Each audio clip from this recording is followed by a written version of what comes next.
Erica Brooke, and welcome to our first segment of Mind Over Matter, my new mini-series on mental health issues, part of Health and Wellness. I'm really excited to be here today. We're at the overnight Out of Darkness walk here by the Art Museum in Philadelphia, and we're going to be showing you some live event coverage as well as talking to some of the participants and some of the event organizers. What is your connection to the walk? My connection with the walk, basically, I lost my sister on November 25th of last year, right before Thanksgiving, and basically I wanted to do something positive and bring to light the effects of suicide and mental illness, and basically raise awareness and kind of remove the stigma from this horrible situation though. So like I said, it just happened recently though. We had no idea my sister was going to go through, or this was going to happen, obviously though, so it was kind of a shock for us, and the aftermath of her leaving behind her husband, the 3 children, has really been devastating. And I just look to basically, create some kind of change or positive awareness and try to bring some light to the situation. That's why we're doing this overnight walk, though. Other than this type of walk, what other types of initiatives is the organization doing to try to, create more awareness? And what do you think can be done, or what are some possible solutions to create more awareness? So our organization continues to fund research. We're the largest not-for-profit private organization, non-government organization, funding research related to suicide prevention in the nation. So we continue to do that. We just had our largest $1 million grant that was just awarded to a researcher looking at the short-term risk and predicting suicide in the short term. So we've been playing a role with kind of advancing the field of research and what is known about the risk factors as well as protective factors for suicide. So that's the research piece that we continue to be strong in. But again, the combining with grassroots, that is the kind of amazing thing about our organization, is that we have 65 chapters all around the country in about 42 states now. We're hoping over the next 18 months or so to have all 50 states and every major market in the country have a presence officially with an AFSP chapter. And what those chapters do year-round is put on community education and outreach events. And so what we do in the national office is we produce those programs that go out to, for example, high school teachers who in many states are mandated to have suicide prevention training. Some states are not mandated, but they still want it because they're seeing that distress in their students. So we have a high school education program. We have college education programs about suicide and suicide prevention. We also do healthcare professional training. And so, as kind of maybe crazy as it sounds, healthcare professionals ourselves, including even mental health professionals, are not trained in a standardized way about how to detect suicide risk and what to do about it if you do detect it. And so I'm talking about in a primary care doctor's office, in a pediatrician's office, in the emergency medicine setting, and even, again, in a psychiatrist or psychologist counseling type of setting. So we're involved in those kinds of initiatives as well.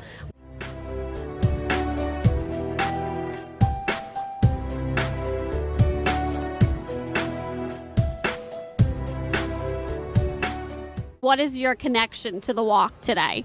I lost my brother, twin brother, Kent, in 2003 to suicide. And so a year or two later, found out about the walk that was happening in 2005 in Chicago.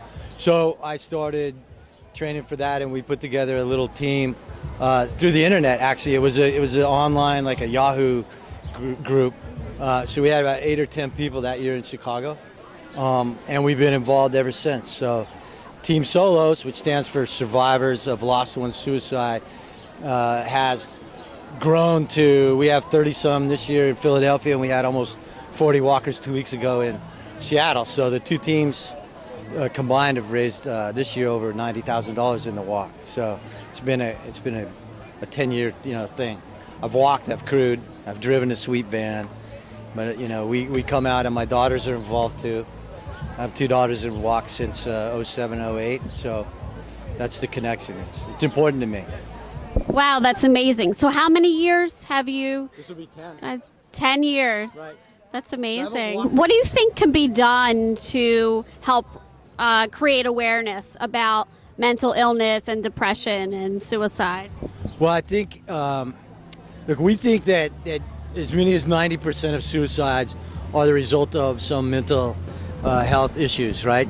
And if we could get past, as a community, if we could get past the stigma for people going and seeking treatment when they're not mentally as healthy as they want to be, I think that would go a long ways to stave off all these suicides, right? I mean, when somebody gets a disease or gets an illness, they go get treatment for it.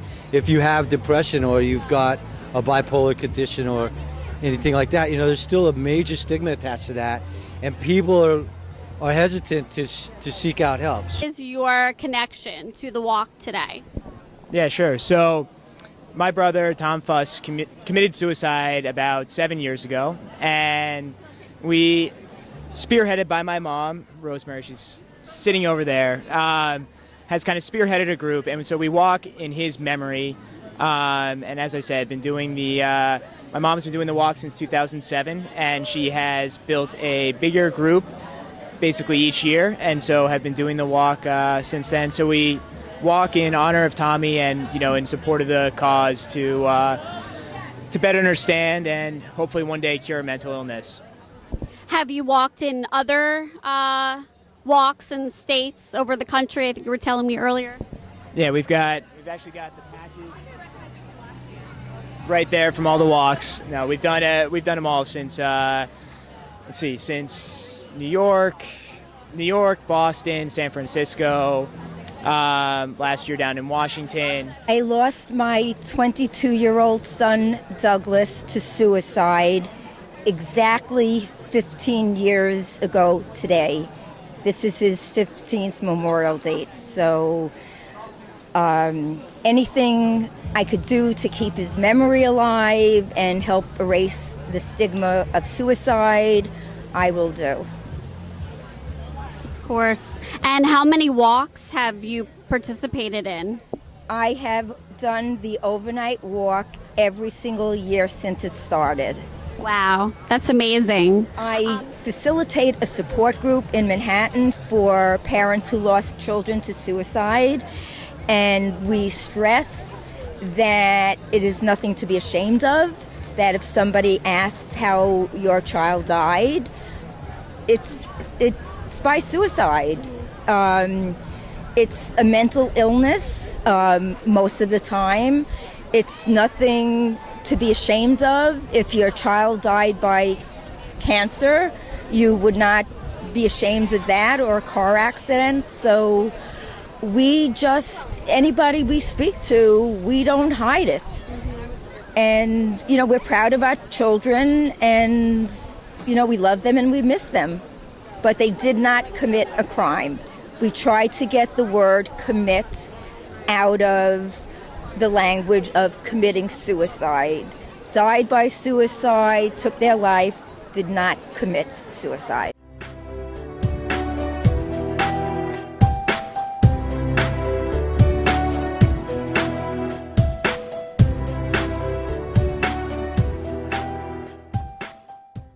Unfortunately, there is a stigma about mental illness and depression and suicide. And so I wanted to ask you, how do you think that we can, as a society, try to minimize that stigma? What are some solutions for doing that? Obviously, this walk would be one of them.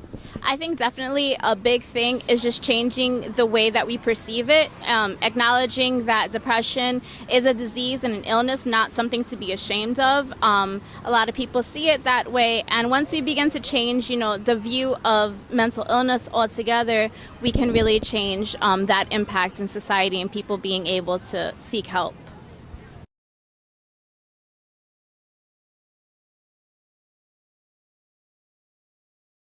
My mom was a unique woman, like all of our moms. She was a quiet force of nature. strong in her beliefs and in her actions. She loved pistachio ice cream, John Travolta, and 2 cups of black coffee every morning. And in March of 2009, my sister and I lost my mom, and my father lost his wife to suicide. Devin Cummings wears orange beads in honor of her sister Danny. In December of 2013, Danny, who lit up a room with her laugh, smile, and unforgettable dimples, unexpectedly took her own life at the age of 21. Devin walks tonight with Dumbledore's Army, a team of family and friends named for Danny's favorite series, Harry Potter. And just as Harry and his wizarding friends face great hardship, Dumbledore's Army will fight for all those who are struggling against depression and mental illness. Katie Gowa is wearing green beads for those among us who live with mental illness. For nearly 2/3 of her life, Katie felt as though she didn't belong on this earth. Today, she knows she's right where she belongs.